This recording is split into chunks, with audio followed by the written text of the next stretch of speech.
Hi! Shout out po sa ating mga subscriber po na matagal ko nang nakasama dito. Marami pong salamat sa inyo sa inyong pag-suporta sa akin na todo-todo. Sa mga subscriber ko din po na bagong pasok, welcome po. Sana todo-todo din yung pagpasok ko dito sa ating YouTube channel. Sa mga subscriber ko din pong tahimik pero todo-todo ang kanilang suporta pa din sa ating YouTube channel.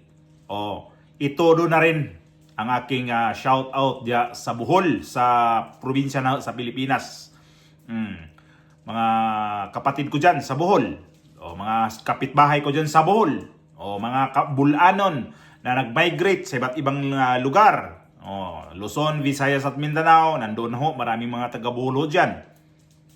Mga taga-Bohol na mga OFW, gaya ko. Isa po akong OFW at dito po ako ngayon sa bansang Espanya o sa English pa Spain.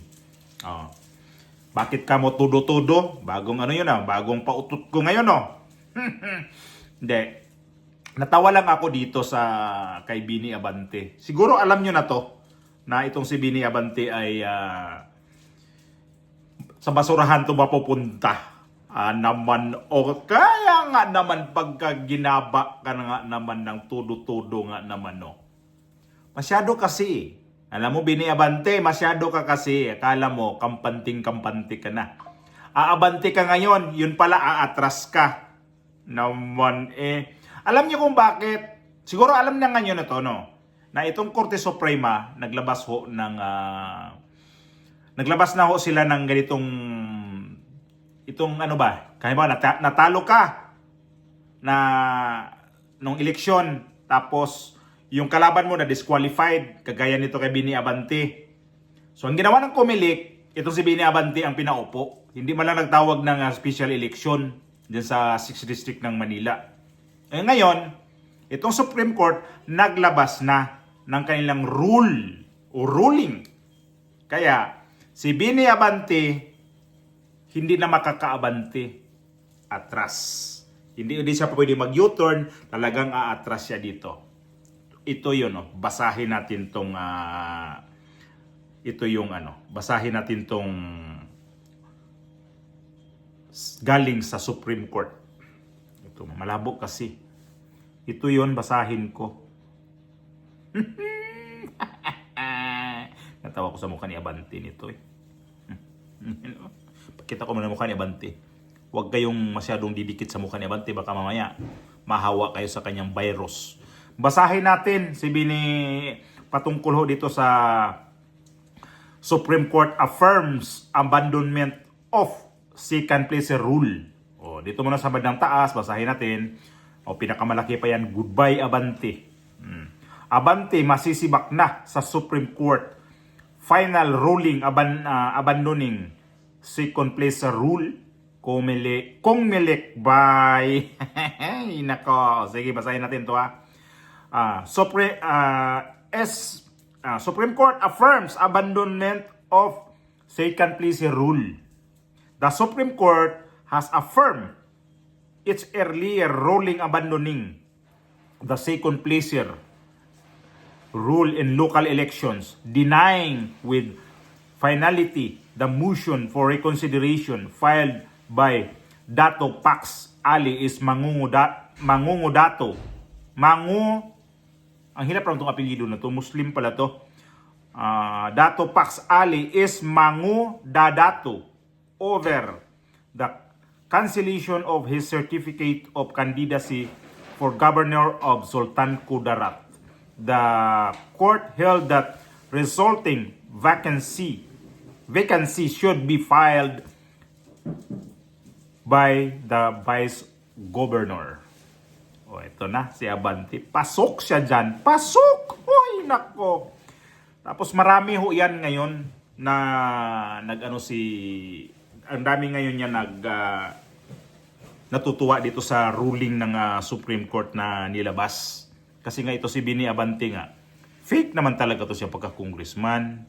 Ngayon, kapag naman, natuwaw na ba, sa Bisaya pa, natuwaw ka talaga, di ang ano talaga niyan is wala. Nga ka na ngayon, Bini Abante. Masyado ka kasing kampante talaga sa porket pinaboran ka ng Comelec. Bakit nga pala to pinaboran siya ng Comelec? Bakit ba ang Comelec di nagpatawag ng special election niya sa 6th district? Kasi na-disqualified kasi yung kalaban nito eh. Yung si Uy ang apelyido nun eh. Yun ang in-endorse ni VP Sara. Yun si Uy. Kaya na-disqualified siya. Di ko rin maano yun, maintindihan kasi dati yung congressman yun eh.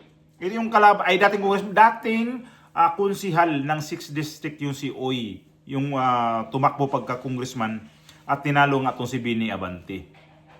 At matakin mo, nanalo pa to. Ito yung nanalo na pilit. Pinilit talaga siya na makapasok talaga sa House of Representatives. Nanahimik to eh.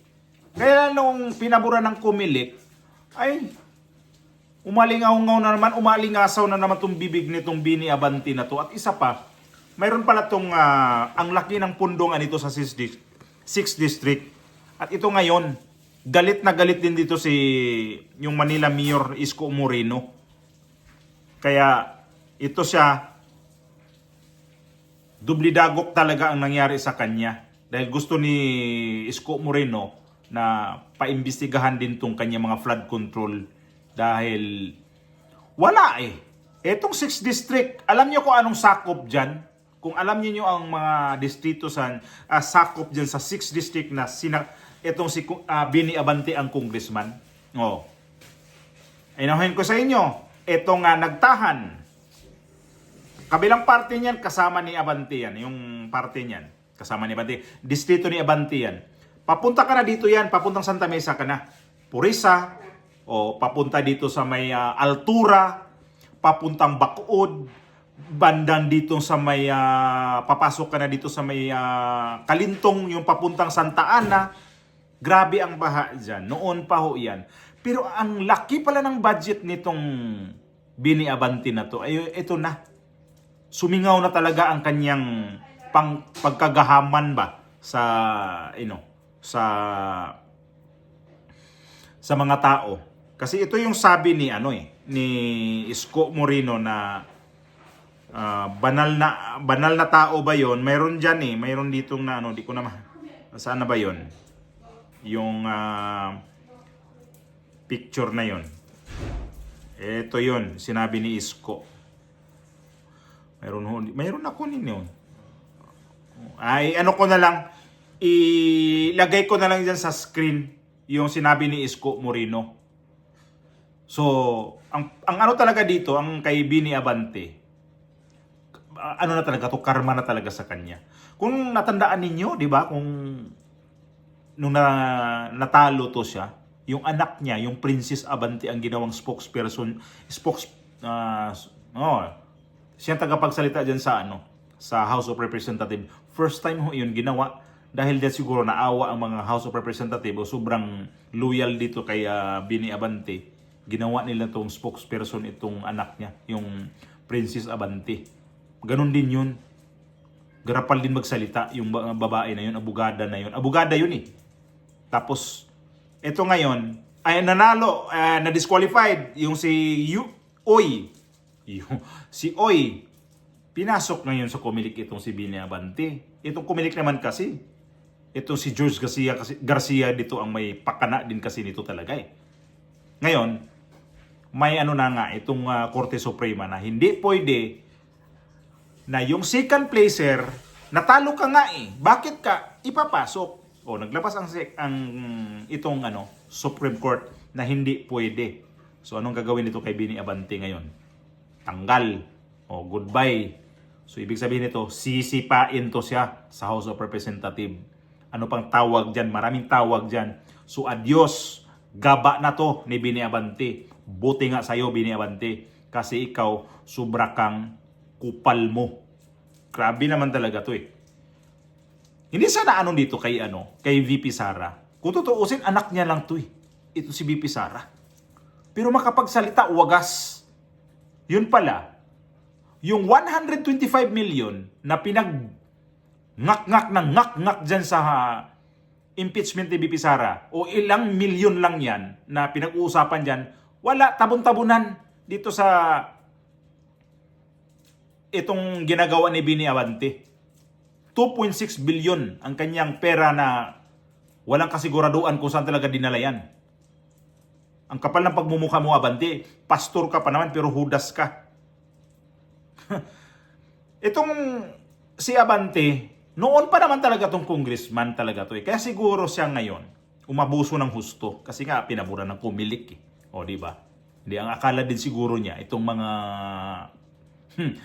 mga tao ngayon, tuwang-tuwa sa kanya. Ang daming nagbubunyi, hala ka Abante. Ang dami talagang natutuwa sa nangyari kay Bini Abante ngayon. Lalo siguro pag namatay ito, matutuwa lalo ang mga tao. Kasi may mga post dyan na halo-halo ang ang kanilang opinion, halo-halo ang kanilang reaksyon. Gusto nga na, yung iba nga dyan, ikala nga daw nila tigok na si Bini Abante. Yun pala, matatanggal sa pwesto, masisipa sa dito sa House of Representatives. Bawas-bawasan din ang problema ni Isko Moreno nito kay Bini Abante. Matanda ka na, Bini Abante. Di ba? Lumabas din tong niya, yung relo niya, naka-Rolex. Sasakyan niya, ang mamahaling sasakyan nito. Yupak to Tapos, makapag-sita kay BP Sara, wagas. Yan ang mga tao ngayon ang lakas nila dito sa vice presidente ba na ganito, kesyo ganito, ganyan. Yun pala, masahol pa.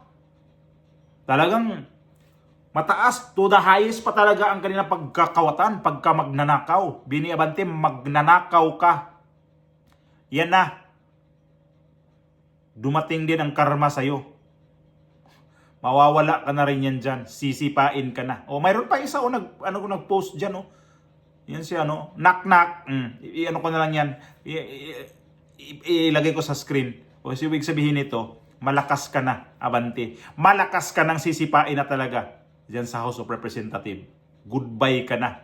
Bye-bye na, Bini Abante. Kasi nga, sobra ka kasing gahaman. Yan. Yung mga tao ngayon na sobrang gahaman, darating din ang gaba ninyo. May karma din talaga na dadapuan din kayo dito. Kagaya kay Bini Abante. Palakpakan.